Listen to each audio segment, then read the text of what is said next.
Okay, so to start this morning session, it's my pleasure to introduce Toby COLDING from MIT, who's talking about eigenvalue, monotonicity, and almost splitting in the Ricci flow.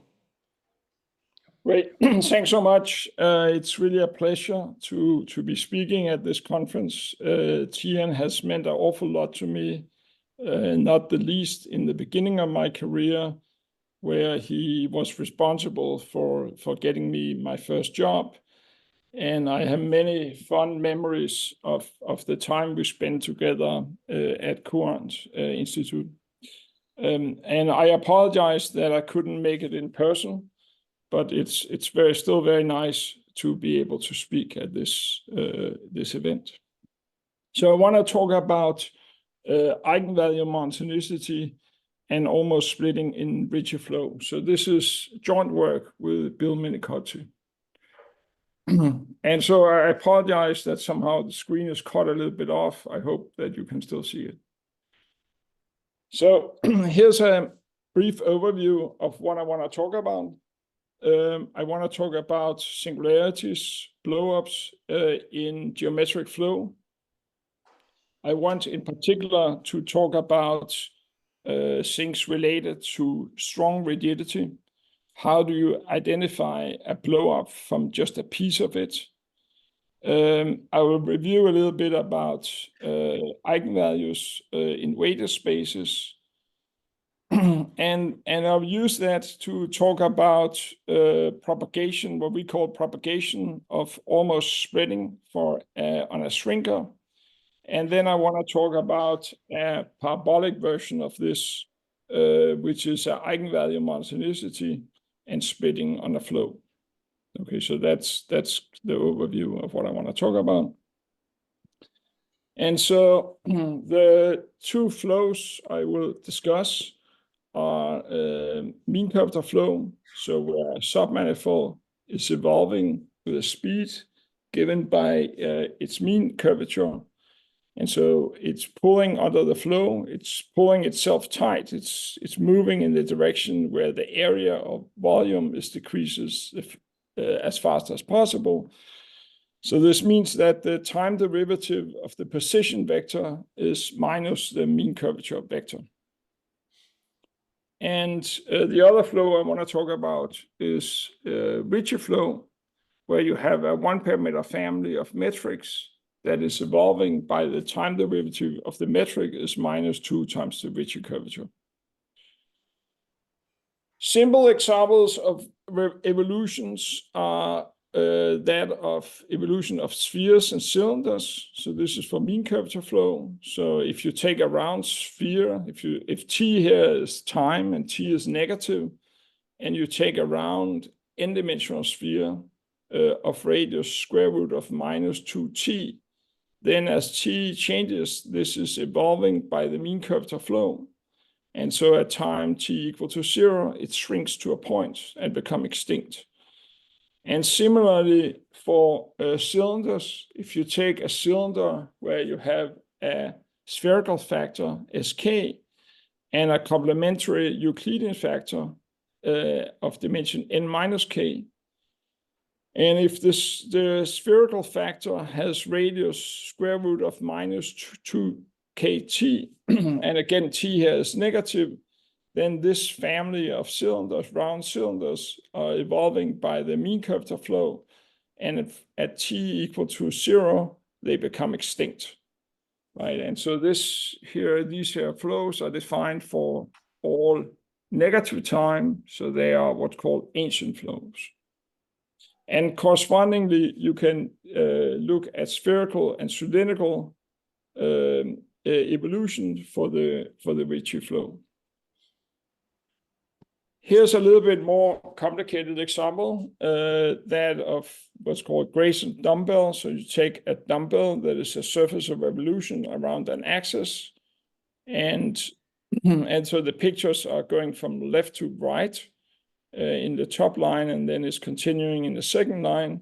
And so you have this dumbbell under the evolution, under the mean curvature flow. It's the neck is shrinking faster. because the radius is smaller, so the curvature is higher. So the neck is quickly becoming pinching off, and then the surface disconnect into two components, and the two components, the cusp is retracting, and they become rounder and rounder, and eventually become extinct in a point, each of them. Now, so I want to talk about singularity in geometric flow. So you rescale the flow to zoom in on the singularity. In this flow, you have a natural monotonicity, and so this gives you uniform control. And because you have uniform control or uniform bounds, you can get weak compactness. So you get that if you take a sequence of blowups, then you get a subsequence that converge. And here I'm blowing up around a point. And so any limit is called a tangent flow at that point. And one can do this rescaling of flowing and rescaling continuously. And if one do it continuously, where one at the same time as one flow, one rescale, that's called the rescaled mean curvature flow. And similarly for Ricci flow, it's called the modified Ricci flow. And so here's the example of the Grayson dumbbell, where we're zooming in on the neck pinch. And so when you're zooming in, then you see that, so the neck pinch is sort of, you think about that right in the middle of the neck. That's where it's pinching off eventually. And so as you are approaching the neck pinch and you rescale, then you will see on a large stretch, you will see something that looks almost like a perfectly round cylinder. But it only looks like a cylinder on a compact piece, right? It's eventually, of course, is still a dumbbell, so it closes up, unlike the cylinder. Now, when you are blowing up around a fixed point, then the limit again is what's called a tangent flow. And tangent flows are special types of flow. They're flow that evolves by rescaling. So, a time slice is given, time slice t is given in terms of square root of minus t times the -1 time slice. The -1 time slice, it satisfies an elliptic equation where the mean curvature vector is the normal part of the position vector over 2. And so one should think about this as the mean curvature. So the mean curvature is equal to the mean curvature vector, which is normal to the surface, is equal to the scaling. The scaling vector field is x over 2. It's equal to that up to a tangential component, right? So h here. So this is why you get this equation. Right? And so the tangential components that correspond to a reparameterization of the surface. Now, as one rescale, then one can extract, as I mentioned, because you have these a priori bound that comes from monotonicity, then you can extract a convergence. So for a given sequence of blowups, you can extract a convergent subsequence. A priori different blowups would give different sequence of rescalings would give different blowups. And so Bill and I proved that if one tangent flow is cylindrical, then under the mean curvature flow, then actually it's unique. The axis is unique, and every other tangent flow is the same. round cylinder. And so if the evolution is either mean convex or you only have generic singularities, then these are the only singularities that can occur, right? So here, when I'm talking about cylindrical singularities, I'm talking about any round sphere cross a complementary Euclidean factor. And so this would include the case where the round sphere has full dimension and everything in between, right? So now the question, a natural question is, so as we talked about in the Grayson dumbbell, when we scale right before the neck is pinching off, then you see just a compact piece, right? You see just a compact piece of the cylinder, right? As you get closer and closer to the neck pinching, you see a larger and larger piece of the cylinder. And so a natural question is can you recognize a singularity from just a compact piece? Right, so you always only have closeness on a compact set. And so you can ask this question more generally for a PDE. Can you recognize a solution to a PDE from just knowing how it roughly looked like on a compact set? Right? And so that, of course, is absolutely not the case in general. So if, for instance, if you're looking at the harmonic function, suppose you take the harmonic function in a plane, that's just the real part of e to the x plus I y. As x become large negative, this function is almost, is virtually just the zero function. It's very close to the zero function on a large piece. But of course, the function is not the function identically zero. So this function here, this harmonic function, you can't recognize from just a compact piece. But for shrinkers, you do have strong rigidity, and I want to talk a little bit about things related to that. And so if you, again, when you go towards a singularity, towards a fixed point that is a singularity, you rescale, then you get a tangent flow. Tangent flows are these special flows that are shrinkers. And so as you're approaching the singularity, you see just a finite piece. You see roughly a finite piece of the cylinder. The singularity is typically non-compact.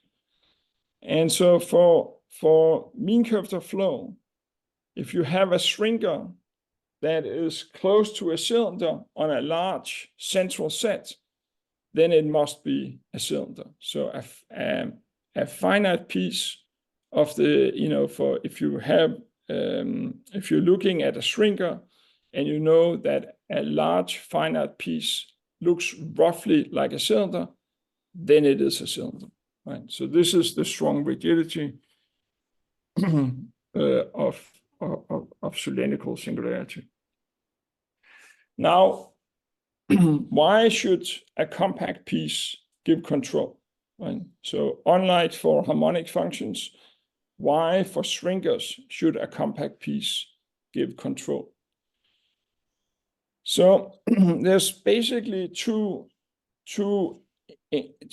main ingredients in this. One is pseudolocality. So pseudolocality gives you that if you have a shrinker and you know that it's close on a given set, then because it is a shrinker, then as you the flow gives you that as you're moving forward in time, then you get estimates forward in time. But because a later time slice is a rescaling of the earlier time slice, it actually is scaled down. then it means that as you're going forward, you get a priori estimates further out on a larger scale. So this gives you an extension. So if you have good estimates on a given scale, then you can go forward and you can get some estimates. There is a loss in these estimates, but you get some estimates on a larger scale. So you get some a priori estimates. And strong rigidity then holds if you can recover this loss. So if you can, so you have a loss in your estimates as you're going further out, can you recover it? If you can recover it, then you can iterate this procedure and you can go further and further out. So these are like the two main steps in strong rigidity. So now let's talk a little bit about the Ricci flow again. So the Ricci flow again is that the time derivative of the metric is -2 times the Ricci curvature. The shrinkers are, so these gradient shrinking Ricci soliton. So they are, right, so they are like the -1 time slice for the mean curvature flow. And so they are these manifolds with a metric and a function f, and the metric together with the function satisfying this equation, the Ricci tensor plus the Hessian of the function is equal to 1/2 times the metric, right? And so the 1/2 times the metric, that's the scaling. Ricci is the evolution, and the Hessian of f, that just corresponds to a reparameterization, right? So this is exactly the parallel to the case of mean curvature flow, where the evolution was given by the mean curvature vector, the reparameterization was given by the tangential part of x/2, and the scaling was x/2. Right. So now, right, so shrinkers again are blow-ups. So this is using permass monotonicity. And so again, in this case, subsequence, so you get these a priori control here. And so you get that, you get subsequence that converts to a limit tangent flow. And the time slice of the limit is the -1 time slice of the limit is then a shrinker. And again, in this case, shrinkers are typically non-compact. In low dimension, shrinkers has been classified. In 2 dimension, they are round spheres and round projective space. In 3-dimensional, they are a 3-sphere or a S2, round S2 cross a line or quotients of these. And so they have all been classified in dimension 2 and 3. And the classification relies on an equation for the Ricci tensor over the scalar curvature, and this equation fails in higher dimension. But so we proved that you still have strong rigidity for Ricci flow. So if you're looking at a cylinder, so you're looking at a spherical factor, so any round spherical factor plus any Euclidean factor is as a shrinker for the Ricci flow is strongly rigid. So strongly rigid again means that if you take another shrinker that is close enough on a large but compact set, then actually this other shrinker for the Ricci flow must be a cylinder also. Okay, so this is the strong rigidity for Ricci flow. If the Euclidean factor is just one-dimensional, then this was proven independently by Li and Wang. So now what is needed for the rigidity? So what is needed is the extension. So needed that it's still close, but with a loss, but on a larger scale. That's the extension. Improvement is then that they are even, that once you know that it's close on a larger scale, then you want to prove that it's even closer on the larger scale. And then if you can do this, if you can get both of these estimates, then you want to iterate them to give rigidity. Now, what are the tools for the Ricci flow? What are the tools? And so these are very different than for the mean curvature flow. So what are the tools for the Ricci flow that go into this? So there's like 4 basic tools, and I'll just touch upon one of them. There's 4 basic tools. One is gauge fixing. Second is polynomial growth estimates. Third is propagation of almost splitting. And the fourth is quadratic rigidity in the right gauge. Now, in order to talk a little bit about, in particular, this third ingredient, propagation of almost splitting, then let me recall that a metric measure space is a manifold with a metric and a function f, where the function gives rise to a weighted measure, which is e to the minus f times the volume. And so if you have such a metric measure space, then there's a natural drift Laplacian, and the natural drift Laplacian is the Laplacian minus a first order term, which is the derivative in the gradient of f direction. And so this here is a natural Laplacian, or drift Laplacian. It's a natural replacement for the Laplacian for this weighted space. And it is, this operator is self-adjoint with respect to the weight.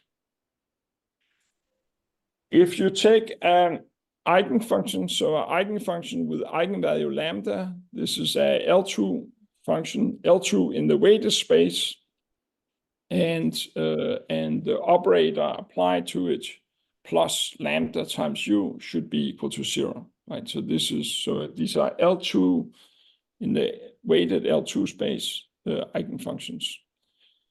And so by the symmetry, you have that the energy, the weighted energy, is equal to lambda times the weighted L2 norm. And so from this, it follows that the eigenvalues are non-negative, and if the eigenvalue is 0, then it is a constant function. Now, what are the simplest example of a weighted space? The simplest non-trivial example of a weighted space is where the weight is the Gaussian. So f is x squared over 4, and then the weight is e to the minus x squared over 4. So that's a Gaussian. And the drift Laplacian then becomes the Hamid operator on the line. The eigenfunction equation is called the Hamid equation. And the eigenfunctions are Hamid polynomials. So, and the Hamid polynomials here, the first few Hamid polynomials, the constants are right. If you take the Hamid operator and you apply it on the constant, then it's 0. So it's eigenvalue 0. The linear function has eigenvalue 1/2. This quadratic function has eigenvalue 1. And the cubic function has eigenvalue 3/2. So what you see here is, at least in these 4 examples, the eigenvalue is 1/2 of the degree. And that actually is a general fact.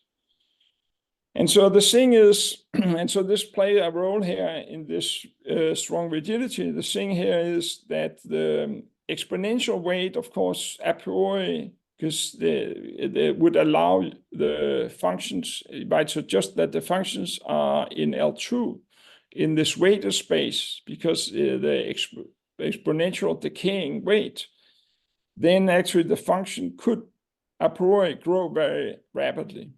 So you might ask, why do L2 eigenfunctions, say on the line here with respect to this Gaussian, why do they grow so slowly?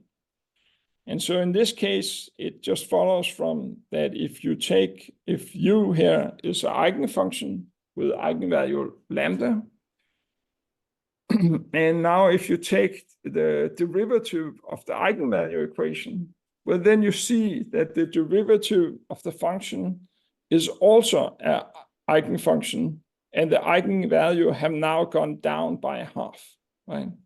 So now you can repeat this process, right? So if you take some eigenvalue, you take the derivative, and you know now that eventually you get to 0 or below 0, and then the function actually is constant, right? So this here gives you that, so using this, it's easy to see that on the line with respect to the Gaussian, the eigenfunctions are these Hermite polynomials, and there's a recursive formula for this, just using this, that you take the derivative and then you get another eigenvalue with eigenfunction with smaller eigenvalue, right? So you see that the eigenvalues have integer and half integer. The eigenvalues are integer and half integers. And you also see, of course, that these functions grow polynomially, right? And so, right, and so, in fact, this here that they grow polynomially, this is something that holds very generally. Okay. So now I need to speed up a little bit. So now let's look at the Ricci flow. Let's look at a shrinker. So we can do this more generally, but so the shrinker, in this case of a shrinker, phi here is 0. So you're looking at this tensor that is 0. Bogner formula gives you that this here would now integrate, this integral here would be 0 as phi is 0. And so this means that that the smallest eigenvalue is at least a half. Now then we get to propagation of splitting. So, or propagation of almost splitting. So if you have a Ricci shrinker that is close to a product on a large scale, then the propagation of almost splitting is that if it's close enough on a large scale, then it will remain close on a fixed larger scale. Okay. And so now why is this? This is does not come from pseudolocality. Okay. This is coming from this eigenvalue, these eigenvalue results, together with that in a very general setting, you have polynomial growth of eigenfunctions. So now, so this closeness is going to produce almost parallel. So if its closeness on a given scale is going to produce almost parallel vector fields, and the polynomial growth of these guys will then guarantee you that they are still almost parallel on a larger scale. So I'll talk a little bit more about this in the next slide here. So almost splitting again gives that the eigenvalues are exponentially close to a half. L2 of the, so that once they are exponentially close to a half, then you get that the L2 norm, the Gaussian L2 norm of the Hessian is exponentially small. And so this gives you that the Hessian is pointwise exponentially small in the center. But once you have that the Hessian is pointwise exponentially small in the center, you're using that these functions are eigenfunctions, then you get that they are growing very slowly. And this means that if they are parallel, so they are now, exponentially close to parallel in a small region that extends much further out. The parallel extend much further out, and this is using this polynomial growth. Okay, so I'm essentially out of time, so so I'll just say a few more words and then I'll finish. Right, so I'll skip this. Right, and so these were sort of the main ideas that you get closeness. You then look at you get the closeness gives you then that you get eigenfunctions with eigenvalue very close to a half. You're looking at the functions. You're looking at the gradient of these functions, and the gradient of these functions gives you they are exponentially close near the fixed point, and once they are exponentially close, then they by this polynomial growth they extend to and being almost parallel on a much larger region. Okay, and so there's also a parabolic version of this, but I'm out of time, so I'll skip that. So I hope this just gives you some idea about these connections here. Okay, thanks very much.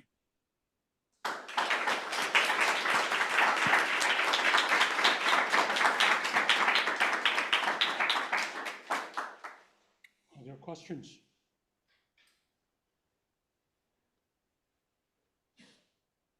So Toby, I guess you did, you still have a few transparencies. So this eigenvalue monotonicity, what do you mean?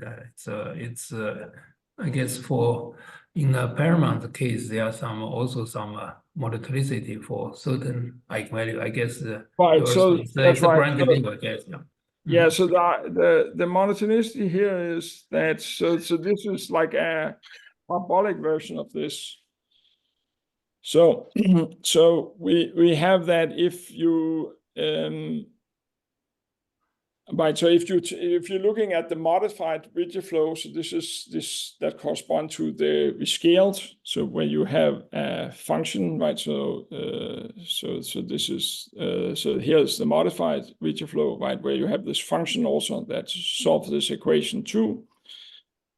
And so then if you have a evolution, let's say it's compact, you get the same if you have some control at infinity and it's non-compact. And if there exists a sequence of times going to infinity where so that it's converging to a shrinker, right? So this is the sort of case you're interested in, where you're looking at something a tangent flow, something that converts to a tangent flow.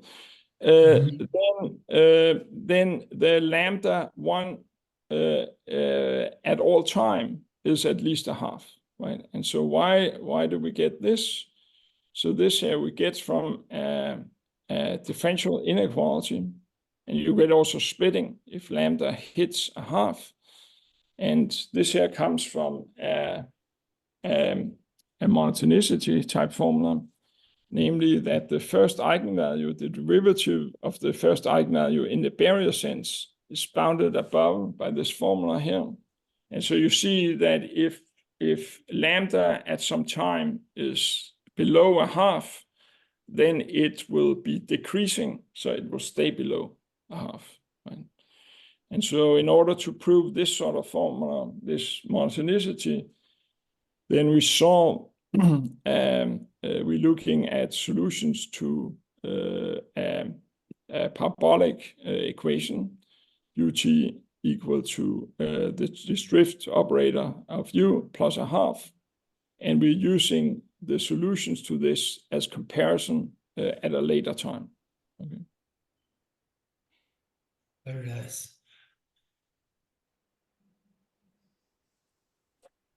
Well, I have one question. So what happens to the Green's function? Is there some kind of monotonicity? But the Green function, this doesn't really fall in under this.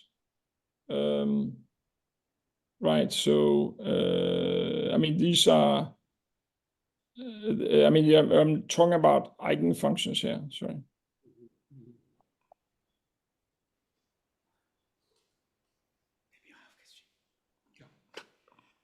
Hi, I have a question. It seems to be that the improvement or extension of the favorable gauge, in this case, very essential.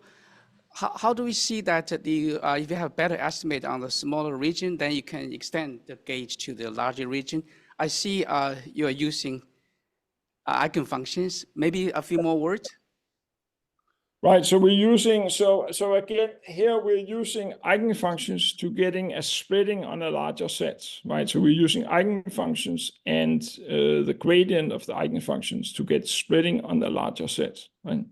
There's a separate argument to get the strong rigidity that is about gauge fixing, but that's a separate argument, and that's probably too complicated to get into here. So this because the Schrinker equation somehow is with the nature of the evolution equation, or this idea? Sorry, can you repeat that question? So I'm guessing that the reason you can propagate this in the larger region is because this Schrinker equation some way has this evolution equation nature. Yeah, it's a little bit less. I mean, that's very much the case with the pseudo-locality, right? That very much comes from the flow, right? This here is a little bit less that, and again, it's a key component in it is that you that you have this Gaussian, you have this rapidly decaying weight. And so if it's closed on a large set, then you get that the eigenvalue is very close to the bottom of the spectrum, right? Exponentially close. Mm-hmm. Then we use the eigenfunctions to kind of fix the gauge in this case, right? But this is not the only. I mean, again, there's a separate gauge fixing that is more complicated that I don't get into here, but so you're using, so you see that as you're moving out in scale, then you're solving these different eigenvalue problems, right? Mm-hmm. And so on each scale, this then readjusts everything, right? So you're solving an eigenvalue problem on a larger and larger region, right? So the functions and the gradient changes all the way back to the middle, right? And again, because the eigenvalue is exponentially close to the bottom of the spectrum, then you get that the Hessian is exponentially close.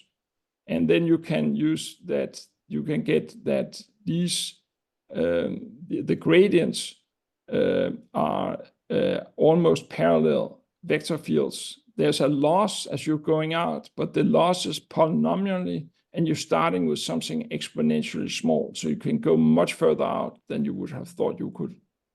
Mm-hmm. Thank you. Thank you. Sure.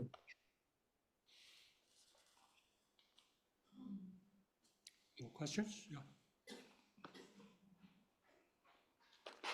So just a very naive question. I mean, if f is 0 is the Einstein equation, right? Right. And you have sort of a sign for the Ricci.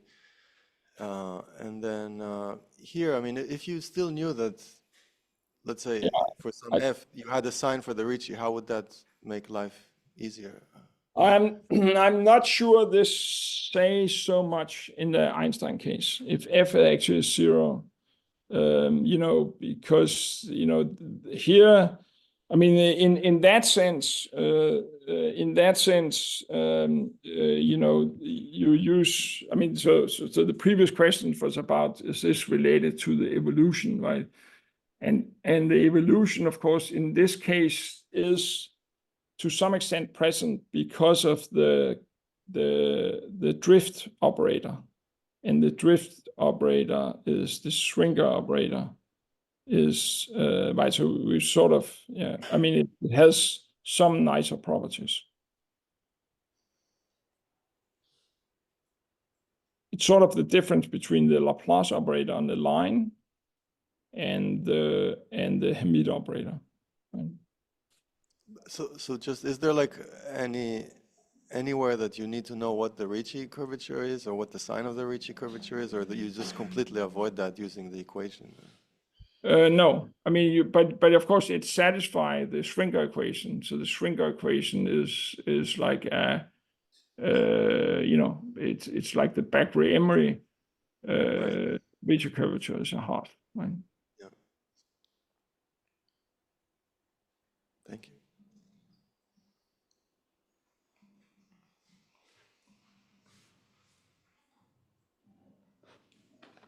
Well, if there are no more questions, let's thank Professor Colding.